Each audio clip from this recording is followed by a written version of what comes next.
Hi there, and welcome to the Homestead Education Podcast. Do you have a homestead, farm, or just dream of a rural life? This is a show to help you and your kids grow your own food and grow as a person. I'm your host, Kody Hanner. I'm a homesteader, homeschool mom of 6, and small town enthusiast.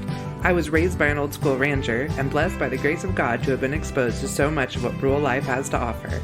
Join me every week to talk about homesteading, homeschooling, and growth with a homestead education. Hi, everyone. Thank you for coming today, and I am so excited to introduce my guest, Yvette Hampton. She is the producer and host of the Schoolhouse Rocked, the Homeschool Revolution movie, and the podcast Schoolhouse Rocked. Yvette, thank you for being here. Yeah, thank you for having me. Would you like to go ahead and tell us all a little bit more about yourself? Yeah, sure. As you said, I'm the producer and host of the movie Schoolhouse Rocked, the Homeschool Revolution, and we have two podcasts, actually, the Schoolhouse Rocked podcast and the Homeschool Insights podcast. But more importantly than that, I love Jesus with all my heart. I love my family with all my heart. I have two daughters. They are 12 and 17 years old. And my husband and I get to do ministry together full time. We absolutely love it. He does all the hard work, all the behind the scenes work for the Schoolhouse Rocked ministry. That is actually our full time family ministry. And I get the fun job of getting to just record with people and speak on occasion and things like that. So yeah, the Lord's just called us to this ministry of homeschooling and family discipleship. And we love it. We love being a family who gets to work together. And but my greatest joy truly is being a wife and a mom and a follower of Jesus. So that's who we are. Oh, that's absolutely wonderful. I love that you get to be able to do this with your whole family. I mean, that's something that we strive for so much. And anything that I'm able to do with my husband, I enjoy so much more than anything I'm doing on my own. Yeah. I love it. Sometimes I say we're lucky enough that he's a disabled vet, but he had to go through a lot to be able to be there. So yeah, it's fun. So your movie, the Schoolhouse Rocked, I'll admit I'm a very bad friend. I have not had 5 minutes to even think about watching it yet, but it's like, it's in my queue and I'm so excited. My husband's excited to watch it too. But you want to tell us a little bit about that movie and what sparked you wanting to go there? And Yeah. Well, it's longer than 5 minutes. Yeah. So you'll have to set aside about an hour and a half. Exactly. It's kind of a crazy story. We said we'd never homeschool, never, ever, ever, ever. And my husband and I were those people too. So right. Yeah. As most people are, it seems like most homeschool families today, we're in that same boat. But our oldest daughter was born after we'd been married for almost 11 years. And so for those whole 11 years before she came, we said we'd never homeschool. And then for the next few years, we still said we'd never homeschool. And by the time she hit 4 years old, we started looking at the public schools in our area. We're from Los Angeles. And so we were looking at the LA County school system and we were like, so maybe this homeschool thing is looking a little bit better. And we prayed about it. We went to a homeschool convention that year. I was big pregnant with my youngest daughter at the time. So I was waddling around the conference. It was super fun. That was kind of funny actually, because I was huge pregnant. I was one of those people where they were asking me when I was only about 6 months pregnant if I was having twins or, saying, oh, you must be due any day. I'm like, no, we still have 3, almost 4 months to go. But for whatever reason, I just carried her big. Anyway, that was total side note. But I say that because I remember part of being a mom, having just those connections with that. Yeah, it is. Mom. I was that pregnant lady too. And I even did have twins, but. Oh yeah. It was so funny. I remember literally waddling through that conference and, we went to this convention and seriously in one weekend alone, it was like the Lord completely changed our hearts about homeschooling. And we got to see that it was really about family discipleship. And it wasn't really at all about I won't say at all. It wasn't about the academics only. No. The academics were part of it, but that was kind of the icing on the cake. What it was really about is the relationship with our kids, pointing them to Jesus every day, all day, and building a relationship as a family. But it was really about discipleship. And so once we started to understand that, we said, okay, so this is really what we're going to do. And I went in with my knees knocking and sweat on my brow, and I had no idea what I was doing. I hated school growing up, which is one of the reasons why I said I would never homeschool my kids. And I really, really struggled in school academically. And so I just thought I hated it the first time. Why would I want to do it all over again? But the Lord had different Or plans. And maybe it's so, why would you want to subject your kids to that? right. Exactly. Well, that's the funny thing is I thought I hated it, but I planned on putting my kids in it. Now I'm like, okay, that didn't Personally, make I sense. mean, I hated the social part of school because I was like the nerdy fat kid, and I still kind of am, but at least I'm very settled in who I am. Yeah. But I loved academics. I loved all the things that we did in school, the clubs and Yeah. band and FFA. And I was part of everything. And so I sometimes feel sad for my kids on that one, but Mm. then they're involved in so many other activities that I don't think they even, plus we have homeschool prom. So. Right. Yes. Yes, actually. That it's so funny how there are so many resources for kids now. But so anyway, we started homeschooling in about, I guess it was about 5 years or 6 years into our homeschooling. The Lord, my husband had worked in the Hollywood film industry for many years, and so he was, wanting to make a film himself. He had worked in special effects and done all sorts of other things, but he really wanted to make a film. And at the same time as that, the Lord put it on his heart to film a documentary on homeschooling, because the reason we said we would never homeschool was because we had so many just misconceptions about it. We believed all the negative stereotypes about homeschoolers. And I was like, I don't drive a minivan. I don't have a long denim dress. I I don't was have, gonna say, like, I started to be like, and I don't want to have to make my kids only wear denim. And I was like, oh, I don't want right. to like offend her either. So Right. No. I don't make my own bread, which you do, I know, but I still don't know how to make bread. I'm a horrible cook. I'm horrible in the kitchen. I mean, like I just didn't fit the mold that I thought being a Mhm. homeschool mom was.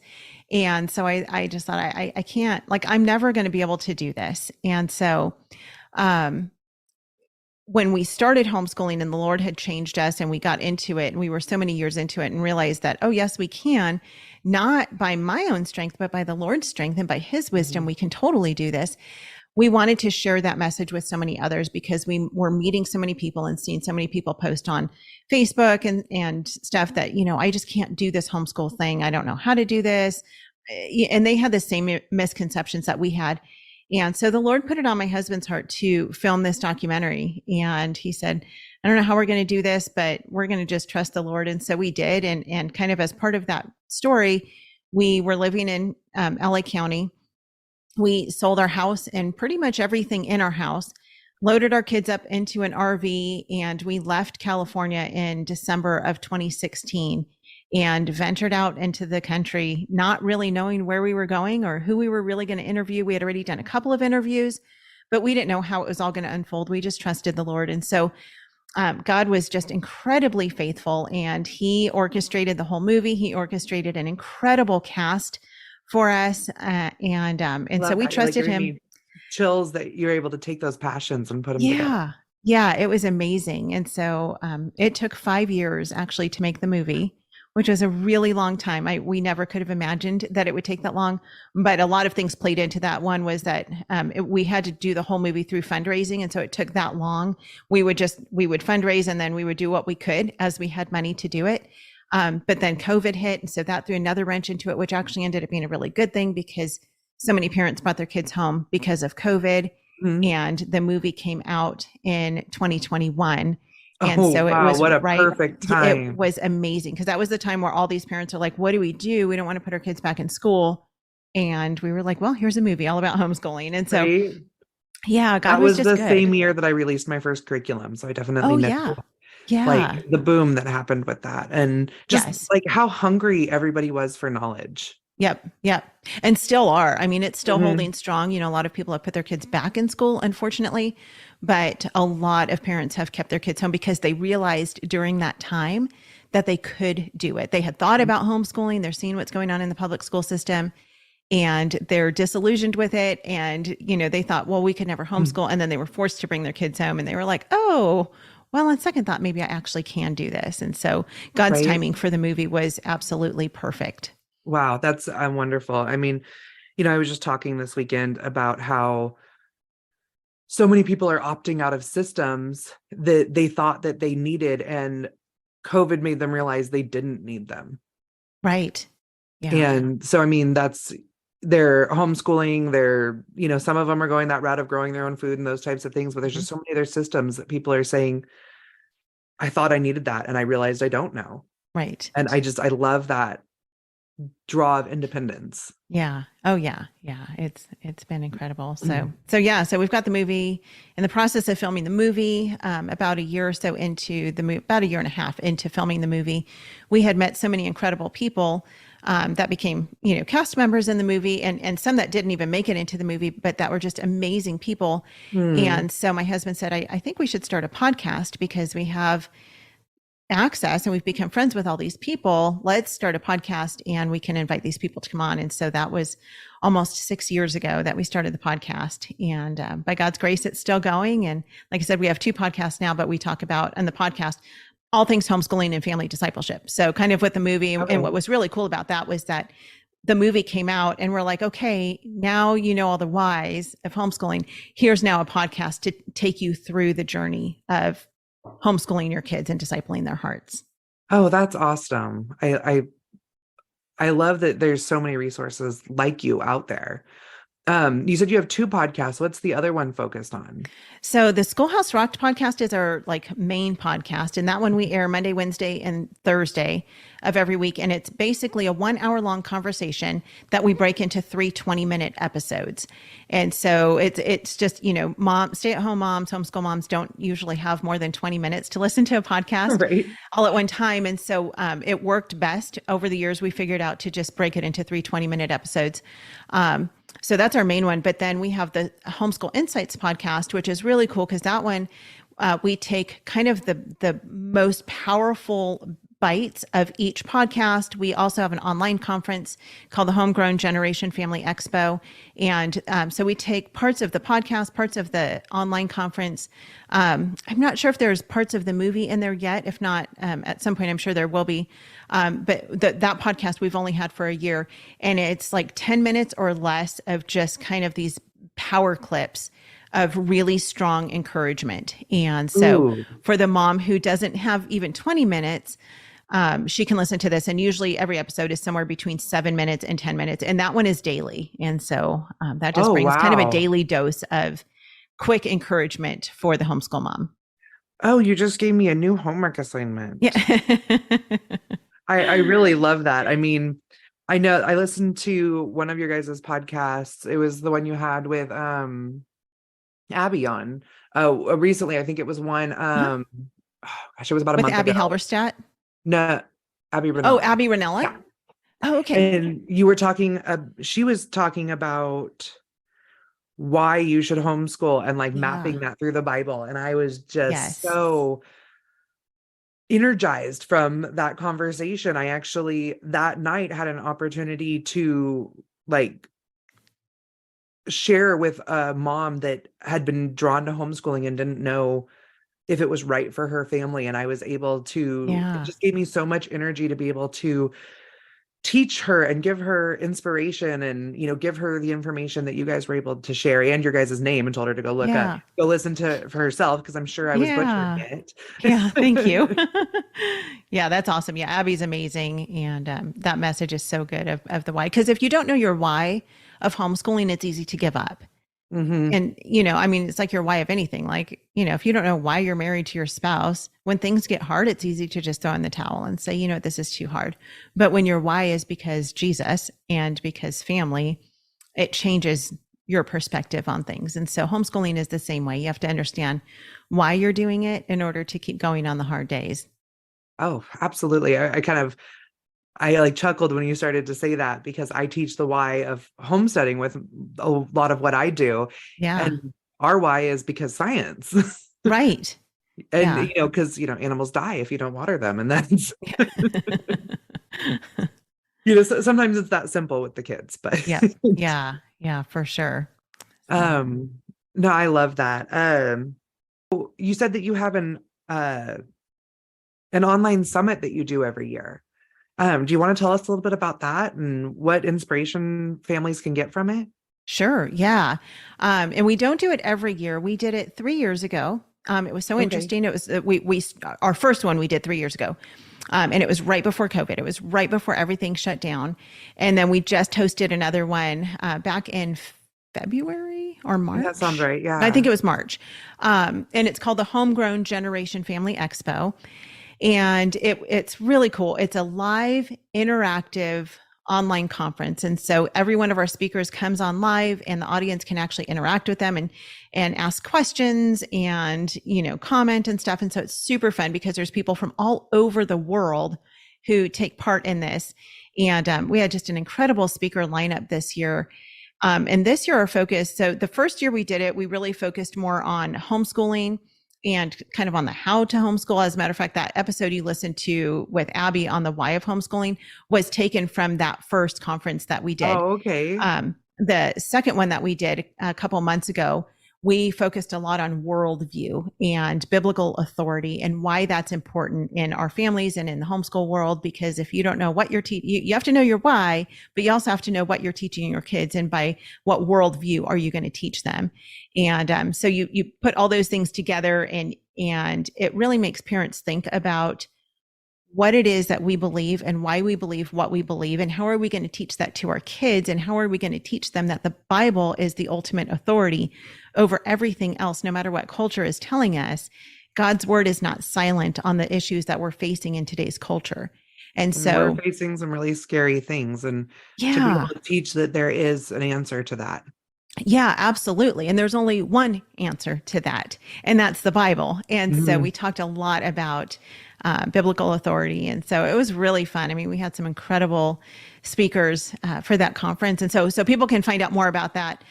Everything is at schoolhouserocked.com, which is our main website. You can find the Homegrown Generation Conference there, both of our podcasts, the movie, all that stuff, which, by the way, I don't think I said this, but the movie you can stream for free through our website, or you could go to schoolhouserockedmovie.com and it's free for people to watch it.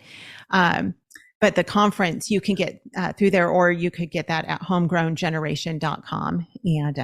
And so even though people missed the live part of it, you can still access the entire conference. And we have a cool swag bag where people can get cool stuff. As a matter of fact, I think you contributed to the swag bag. I think I gave a coupon or something. Yeah. Yeah. So there's lots of great resources in there for homeschool families that they can take advantage of. So yeah, it was a super fun conference. It was 4 days long and it was exhausting, but it was a lot of fun. Yeah.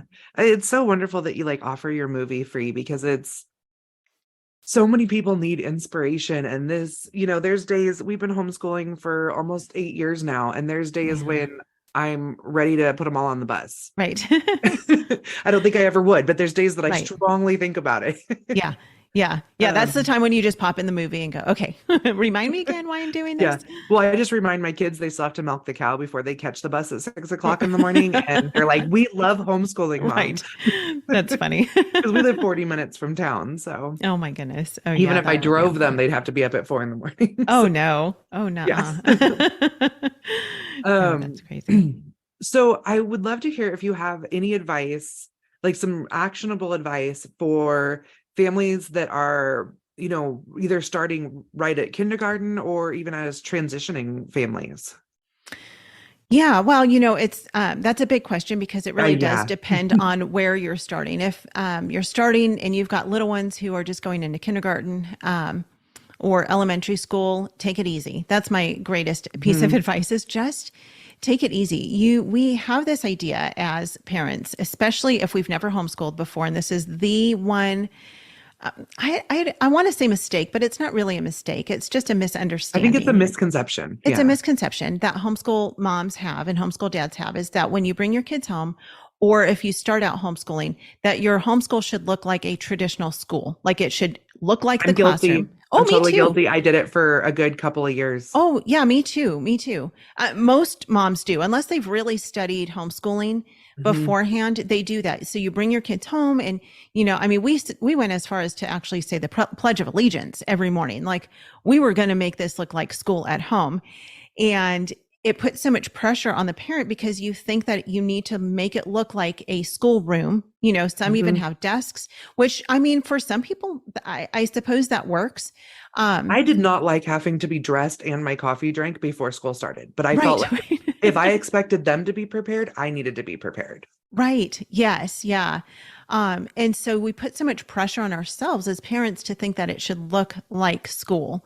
And we set up our schedules to where, okay, we're going to start Bible time at 8 and we're going to take a break at 8:45 and we're going to have a snack. And then at 9 o'clock, we're going to do history.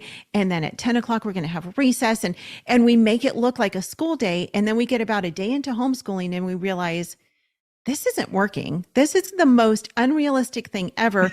And then what happens is we feel like failures. We feel like we're doing it wrong because we can't make it look like it looks in a classroom or at a school. And the reality is that it shouldn't look like a classroom. It shouldn't look like a school.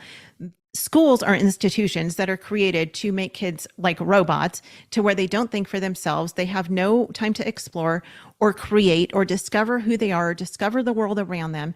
They are meant to sit in a classroom and be taught, and taught what to think, not how to think. And they're basically meant to be like little robots. They're meant to fit into this perfect little box that very, very few kids fit into. And then you wonder why these kids are struggling in the classroom. Well, it's because most kids are not meant to fit into that box. You've got those who are super smart and they are, soaring far above their classmates. And so they're bored out of their minds. That was my husband as a kid. So he would get into trouble because he was just bored. Or you have those on the flip side who are struggling. That was me. And I could never keep up with my class. And so I was always frustrated. I started kindergarten at 4. And I probably should have started at 5, but I was always frustrated because I always felt like I was trying to run as fast as I could to keep up with my classmates. And I never could. I mean, even into my senior year of high school. And so I was left frustrated, and no, very few kids can fit into that box, and no teacher can keep up with every kid in her classroom. And so you're left with kind of a mess. Well, in homeschooling, it doesn't look like that. It shouldn't look like that. When you're homeschooling your kids, you should be able to cater to their own strengths, their weaknesses. You slow down when you need to slow down. You speed up when you need to speed up. You learn what your kids' learning styles are, and you learn these things kind of organically. It's not like you have to sit and take a test before your kids come home and say, okay, what is your learning style? Are you auditory? Are you kinesthetic? Are you visual? And make this perfect plan. Like they don't know. They don't know. You don't know. And so you learn how your kids learn best and how you enjoy teaching best. And you put all those things together, and it takes years to figure that out. But in the meantime, just taking a breath, taking your time, figuring out, okay, this is what works best for our family. And this is what it's going to look like. And then on top of that, you've got little kids, maybe a baby who you're nursing, or you've got toddlers who are hanging on your legs, and you've got dinner to make and doctor's appointments and grocery shopping. All of those things make up homeschooling. It all makes up our kids, developing them into the adults that God has created them to become, and giving them the opportunity and the time to discover who they are.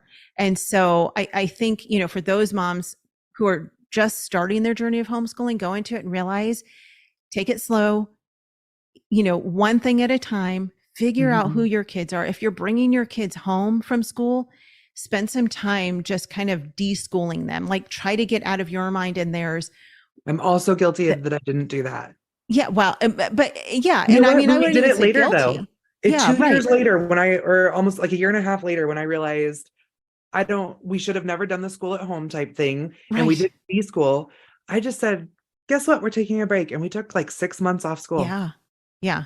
Right. Of course, we live in a state that doesn't care what we do. So, Right. But you know what? You say you took 6 months off of school, and you took 6 months maybe off of academic workbooks and things like that.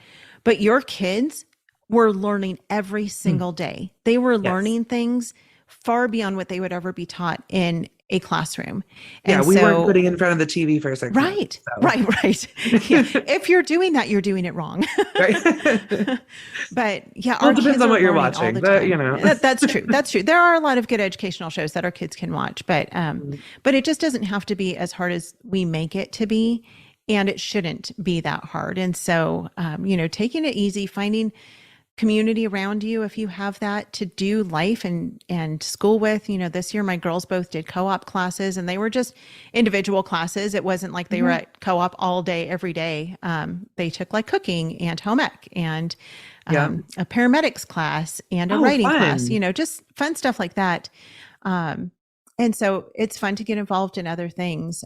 You don't have to do it all on your own. And, it does give them opportunities too. My daughter is taking a debate class at co-op this year. Yeah. And she went to a convention with me last month, and she ended up getting up and talking during my speech. or my workshop that I was doing, she got up and addressed this room of like 150 people. Wow. And I Yeah. was just like, where did this come from? Right. Well, then I sat in on her debate class the other day, and her teacher was giving each of the kids a compliment. And he goes, and Savannah came in being afraid to even talk to the group to where now she can command a room. Right. And I was Yeah. just like, yes, like I see that in her. Yep. Yep. Because God will So, use that. I mean, if he's given her the gift to be able to communicate that way, mm, he can and will use that for his glory and for his kingdom. And that's what our kids need to realize, is that they were born with a purpose. I tell my girls all the time that God created them on purpose and for a purpose. And so our job, even way higher than math and history and science, is for them to figure out who God created them to be, why he created them, and what their purpose is here yeah. on this earth. And they'll find that what I have found. So we did the school at home for a long time because we have one very oppositional teenager who we had to provide that structure. He would find those loopholes and be like, well, we didn't do school on Monday because there was doctor's appointments. So I don't feel like we have to do school any Monday now.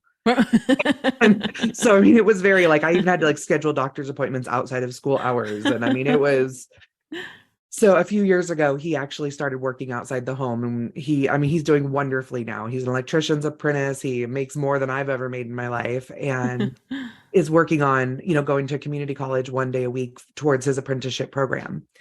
So, I mean, that was the right move for him, and that was awesome. But my 5-year-old this year, he's like, I don't want to learn how to read, Mom. I only want to learn math. Okay, whatever, like you're still sitting in my lap and we're reading the math book, Yep. It's a start. And he's 5. So, they 7-year-olds, it's like, they aren't really like programmed and ready to learn until almost 7. Yeah. So yesterday we were working in the garden, and he has a bug collecting kit, and he collected, I don't know, like 13 different types of bugs. Wow. And had them all in his kit, and was like, when we go in tonight, can we get a book and find these? Yeah. Wow. And I was like, yeah, let's do that. So we come in and we get the book out, and he's like, but I can't read it. Oh, okay. Well, I'll read it to you. This morning, as soon as I walked out the door, like to get my coffee, he had his reading book ready and wanted me to teach him how to read. Yeah. And this is, I mean, I have 6 months of a conversation trying to get him to read, where he's like, we'll talk about this later, Mom. That was his exact words. We'll talk about this later. Yeah. So now he's like, he wants to know what kind of bugs he found. Yeah. And doesn't want to have to wait for me to teach him. Yeah. And I think a lot of moms need to almost hear that story, or stories like that, to acknowledge that you don't always have to force every subject on them. They're going to seek that out eventually. Yeah. Yeah. Kids learn at different levels and at different paces throughout their whole childhood, and every kid is different. My oldest daughter, she could read, but she did not like to read, and she would not pick up a book until she was, and I read to her a lot, but until she was probably about 8 or 9. And this is kind of a funny story, actually. My husband worked on a couple of the Diary of a Wimpy Kid movies. Oh, fun. And so she watched those movies and she thought they were hilarious, and they're super silly. But someone gave her, I don't even know where we got them from, the Diary of a Wimpy Kid books. And I was like, oh, those books are just garbage. Those are not good for her to read. They're twaddle, in the words of Charlotte Mason. We actually did have to like gather those all up and remove them from the house. Oh yeah. Yeah. Cause they're not, I don't think they're bad necessarily, but no, they're not. It got obsessive with our one child. So yeah, they're just stupid. And so, so she wanted to read them, and I was like, no, let's read these other good books. And my husband finally was like, she's asking to read a book. Like, she has never asked to read a book before, ever. And the chapters are super short. I mean, they're just like a few words and a couple pages, and then you're done. And so she read this book, and it took her 2 days to read the first one. And she was like, Mom, I finished my first chapter book by myself. And I was like, wow. Well, now we had already read through the entire Little House on the Prairie series. We had read Heidi. We had read a whole bunch of really good literature. But this was the first book she picked up. And it was like, that's what it took for her to go, oh, yeah, I actually can read on my own, and build the confidence that she needed. And she read them all one time, and that was it. She didn't feel like she needed to read them again. But, every kid is different. And my youngest daughter, she was reading by the age of, I think, 6. She could read pretty well on her own, and she was just ready earlier. And so God made them all different.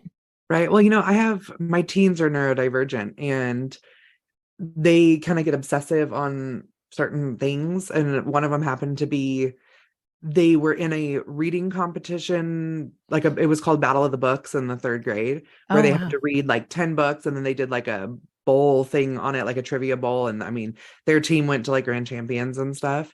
That's the only books they want to read. And they're in the 8th grade now. Yeah. And I was like, you've got to read something else. Like they're good books, but they aren't that good. And I found these books at Walmart, I don't know, a few months ago, and it was a set of 3 books, and it was like teens, having fun and finding themselves over the summer or something. And I was like, okay, let's try it. And I brought it home and they're like halfway through the first book and they're like, they're having a party at the lake and they're drinking. And I'm like, oh, great. Oh, Like, no. that was not really what I wanted to teach you, but I'm like, Yeah. so what do you think? And they're like, I think they're being kind of dumb, but other than that, they're having fun. And I was like, okay, I can, we can work, we can have this conversation because, Right. the truth is we live in a rural community where that is like what a lot of the teens do is they go and party at the lake and they drink, and let's Yeah. have that conversation via a book rather than me finding you at a party at the lake. Right. Yeah. I Yeah. was kind of okay Absolutely. with it after I like reevaluated like my original panic. Yeah. Oh, Because then I man. realized that's a lot of what I do with these 2 teens because they're more sheltered than my older teens were just because of, the publics when we pulled them out of public school and stuff. Yeah. And they hear about things and they see them on TV and they see their older brother doing it. And I don't want to just immerse them into unsavory things. Right.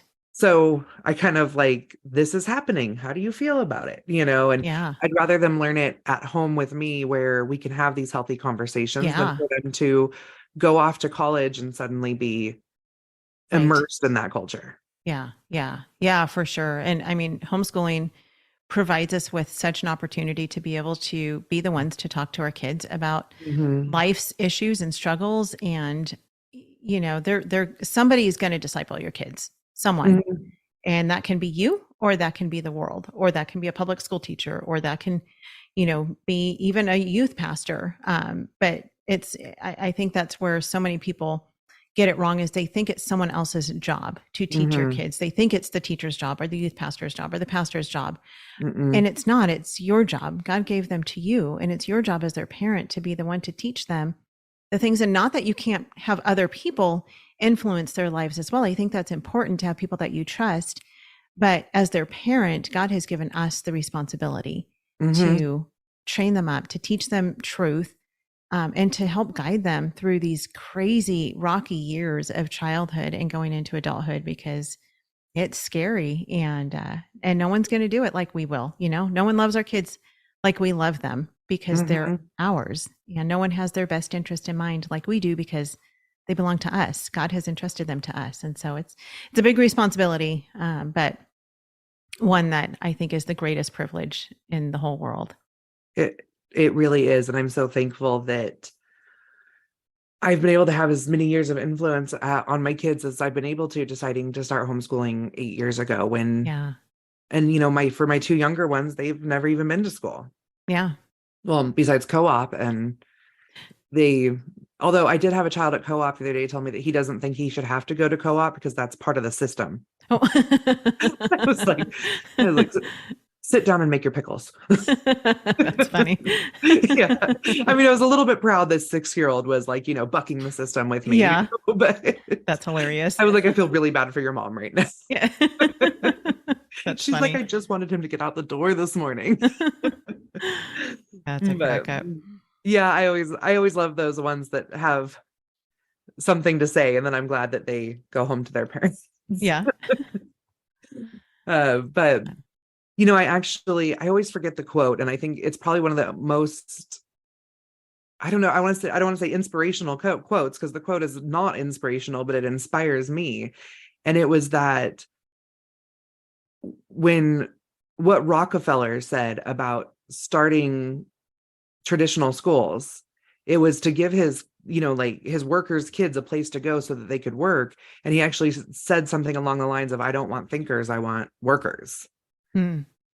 And like I said, I can never remember Yeah. exactly. I should have looked it up, but you know how that goes. Yeah. But every time I hear that, like obviously his quote wasn't inspirational, but it inspires me to remember why I don't let my kids be part of that system. Yeah. Yeah. Yeah, for sure. It's, I think that people don't realize how very dangerous that system is for kids and for their development. One of the verses that my husband and I reflect on a lot and have ever since we started homeschooling our girls is Psalm 1. And I think Psalm 1 is, people often they'll recite Deuteronomy 6, that we're to teach them diligently, teach God's laws to our children diligently when they sit in your house, when they walk by the way, when they lie down, when they rise. And yes, that's true. We should do all of those things. But when it comes to the public school system, I always think of Psalm 1, and it says, "Blessed is the man who walks not in the counsel of the wicked, nor stands in the way of sinners, nor sits in the seat of scoffers, but his delight is on the law of the Lord, and on his law he meditates day and night." And our kids cannot meditate day and night on the law of the Lord if they're away from us. And they are walking in the counsel of the wicked when they are in these public institutions for 40 hours a week. I mean, the number changes depending on who you talk to, but kids are, if your kids go to school between kindergarten and 12th grade, they are under the care of someone else and under the discipleship of someone else for somewhere between 12,000 and 16,000 hours of their childhood. I mean, that's a lot of time. And that depends on, if they're involved in sports and extracurricular activities and things like that. But 12 to 16,000 hours of their childhood spent under the instruction and discipleship of someone else who may or may not believe the way that you believe.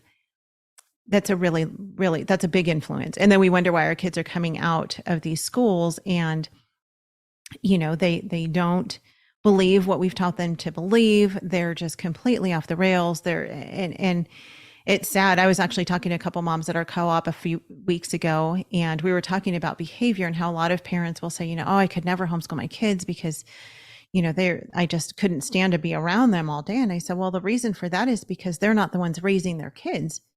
Parents will say, man, my kids they're out of control. I don't understand it. Yep. They sure are, because someone else is raising them for 40 hours a week. And then they come home and you wonder why they're not abiding by your rules and your laws, because you only have them for a couple of hours a day at best, in addition to bedtime and bath time and homework and all of that. And so the influence that the parents have on these kids is very minimal. And I don't think that most parents realize that. And so, he who has the heart of the child for the longest is the one who has the greatest influence on them. And so who is that going to be? Yeah. And I mean, really, like, to think about the amount of time, I think about that a lot myself, with my kids. Like I said, we live 40 minutes from town. Just the bus ride in itself is half their day. Right. And especially in the rural community we live in, like my 8th graders, if they went to the junior high in town, when they get out of school, then they'd have to go on the bus. Doesn't bring them straight home. It goes and picks up the high schoolers and then the grammar schoolers and then drops everybody off at the same time. Yeah. And then we would be the last stop because we're all the way at the Canadian border. Yeah. So, I mean, and then for us to drive to town twice a day at 40 minutes, that's a lot, on us as well. So, they do that, and then they do sports, or they do FFA, or they go hang out with friends after school or something. And we would literally never see our children. And then you add homework on top of that. It just wouldn't even be possible. Yeah. And I'm so thankful now. I joke that we are eclectic traditional unschoolers, Right. because we get to do what works for our family. Yep. And we get to have the curriculum that works for each child. Yeah. We sit down 2 or 3 days a week and focus on all of our, algebra and grammar and those types of things. And we spend the rest of the week learning how it feels good to us. Yeah. How to make a pickle. Right. That was actually what we were doing in co-op that day. We were making pickles, but that's so funny. Have you ever seen that Andy Griffith episode where Aunt Bee makes pickles in a jar? I think but it was a really long time ago. Oh, it's so funny. Yeah. She enters this pickle making contest, and her pickles apparently are horrible tasting. And so they throw them away, and she thinks that they ate them all. So she's like, I must make more. And anyway, so it's a really funny episode, but I love Andy Griffith. Yeah, I made pickles with my co-op, and then we did refrigerator pickles. So they didn't have to worry about canning them. Oh, fun. They all come back the next week. They're like, they were good, but sour. And I'm like, well, that's what a pickle is, That's so fun. But the kids were pretty excited to get to see what it what really went into making one of their favorite snacks. So yeah, that's really cool. that's the type of stuff that I love about homeschooling and, even just what I do. But yeah. So as we're getting closer to the end of our time, my favorite question to ask everybody is, what does keep growing mean to you? Oh man, that's a good question. I know for me personally, keep growing means to just keep growing in the Lord. I mean, I feel like there's so much I have to learn about God and his, just his character and who he is and why Jesus came and how best to serve him and how to just understand the Bible. I mean, sometimes I've been a Christian a long time and I read my Bible and sometimes I still read it. I'm like, I don't even know what this means and how does it pertain to me? But as my husband always reminds me, the more you read it, the better you'll understand it. And so just trying to grow in my relationship with the Lord constantly, and then passing that on to my girls, because there's no greater joy. I mean, 3 John 1:4 says, I have no greater joy than to hear that my children are walking in truth. And that's truly the desire of my heart, is for my girls to walk in truth, for them to know Jesus, for them to love him and to follow him and to obey him and to live their lives in a way that honors him. And if I'm not doing that myself, and if I'm not growing in that, then I can't expect my girls to do that either. And so my greatest desire is to continue growing until the day I die, because I'm never going to understand everything there is to know about him as God. But I think that that's on purpose. I mean, I think if we got to the point where we knew everything that we needed to know about him, we wouldn't have to have faith, and we would be fine without him, right? Because then we would know it all. But I think he keeps that mystery in there on purpose so that we will continue seeking him. So growing for sure for me is just growing in my walk with the Lord and passing that on to my girls. That is absolutely beautiful. Thank you for that thought. I mean, it enlightens me. So, well, thank you so much for our talk today. I know that you have mentioned where everyone could find you before, but if you want to run down that real quick, let everyone know where they can reach out to you. And the best place to find everything about me and the ministry that we have is at schoolhouserocked.com. It's ROCKED, schoolhouserocked.com. And you can find everything on there. You can find both of our podcasts, which of course you can find on any podcast app as well. We have, 600 and something episodes now, I think, between the 2 podcasts. And you can find the movie through the website. You can find Homegrown Generation Family Expo, which of course, like I said, people can still sign up and have access to that whole conference. We just did it a couple months ago. And so there's plenty of great information on there as well that will really encourage people. And we also have a free, it's the Homeschool Survival Kit, which is a free download that people can get off of our website as well. As a matter of fact, I think when you stream the movie, you put in your email to stream it, and I think you will get that Homeschool Survival Kit kind of as a bonus to streaming the movie as well.